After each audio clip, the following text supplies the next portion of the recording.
Welcome to Parvati அம்மாச்சி சமையல். இன்றைக்கி நம்ம பார்க்க போகிற ரெசிபி என்னென்னா ஒரு அருமையான ஒரு ஜாம் ரெசிபி தான். இது அதிக அளவு நல்ல சத்துக்கள் உள்ளது. இது நம்ம சிறு குழந்தையிலேருந்தே நம்ம கொடுத்துட்டு வரும்பொழுது இம்யூனிட்டி பவர் ரொம்ப அதிகமாக இருக்கும்.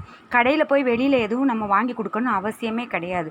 வாங்க வீடியோக்குள்ளே போவோம். இந்த ஜாம் ரெசிபி எப்படி செய்கிறதுன்னு பார்ப்போம். இதுக்கு முதல்ல நல்ல ஒரு 1/2 கிலோ நெல்லிக்காயை நல்லா கழுவி சுத்தப்படுத்திட்டு நல்ல பெரிய நெல்லிக்காயை வாங்கிக்கிட்டு அதை ஒன்று இட்லி பாத்திரத்தில் வச்சு வேக வச்சு எடுத்துக்கிடணும். ஒரு 5லேருந்து 10 நிமிஷம் நம்ம வேக வச்சோம்னா அப்படியே அது சொலையாக வந்துடும். அந்த மாதிரி உதிர்க்கிற தன்மை வர்ற அளவுக்கு நம்ம வேக வச்சு எடுத்துக்கணும். இது விட்டமின் சி அதிக அளவு உள்ளது. கண்டிப்பாக நீங்கள் சின்ன குழந்தையிலேருந்து கொடுக்கும் பொழுது எதிர்ப்பு சக்தியும் அதிகமாக இருக்கும். இப்போ சட்டுன்னு பிள்ளைகளுக்கு சளி பிடிக்குது பார்த்தீங்களா, அந்த மாதிரி சளி பிடிக்கிற தன்மையும் இருக்காது. இந்த அளவுக்கு நல்லா வெந்துடணும். உதிர்ந்துருச்சு பாருங்கள், நடுவில் சொலையெல்லாம் உதிர்ந்து கொட்டை தனியாக வந்துருச்சு. இந்த அளவு வந்த உடனே நல்லா ஆறட்டும்.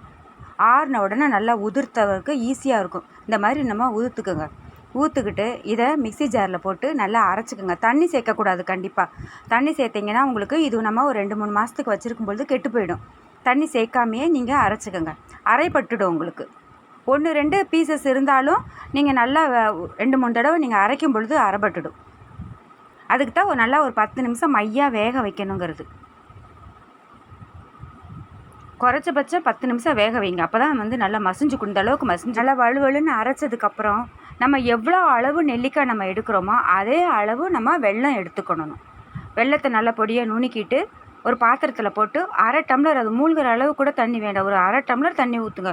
அதே நல்லா கரைஞ்சி வந்துடும். உங்களுக்கு வெல்லம் சட்டுன்னு கரையக்கூடிய தன்மை உள்ளது. அதனால் 1/2 டம்ளர் தண்ணி ஊற்றி நல்லா கொதிக்க விட்டிங்கன்னா கரைஞ்சா போதும். பாகுபதம் வரணும்னு அவசியம் இல்லை. ஒரு 2லேருந்து 5 நிமிஷம் வச்சோம்னாலே நல்லா உருகி வந்துடும். பார்த்தீங்களா, இந்த அளவு நல்லா உருகி வந்துடுச்சு. அதுக்கப்புறம் நம்ம எந்த பாத்திரத்தில் நம்ம கனமான பாத்திரமாக நீங்கள் எடுத்துக்கோங்க.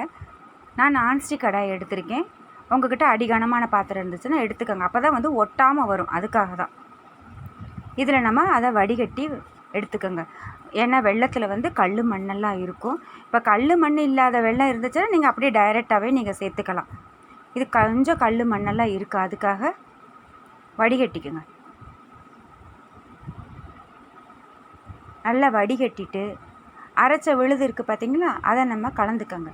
அடுப்பை சிம்மில் வச்சுருங்க. சிம்மில் வச்சுக்கிட்டு இதை கலந்து கொடுத்துட்டு அதுக்கப்புறம் நம்ம கூடுதலாக வச்சுக்கலாம். அரைச்ச விழுதை ஃபுல்லாக போட்டுட்டு நல்லா கலந்து கொடுத்துருங்க.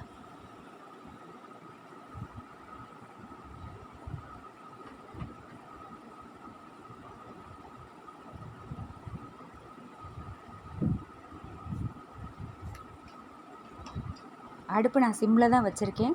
கலந்து கொடுக்கந்தாண்டி நான் அடுப்பை கூட வைக்கலை, சிம்லேயே தான் இருக்குது. இது நல்லா ஃபுல்லாக கலந்த உடனே நம்ம கூடுதலாக வச்சுக்கலாம். ஆனால் பார்த்து செய்யணும், உங்களுக்கு தெரிக்கும். உங்களுக்கு அப்பப்போ சிம்மில் வச்சுட்டு கிளறி கலந்து கொடுத்துட்டு செய்யுங்க.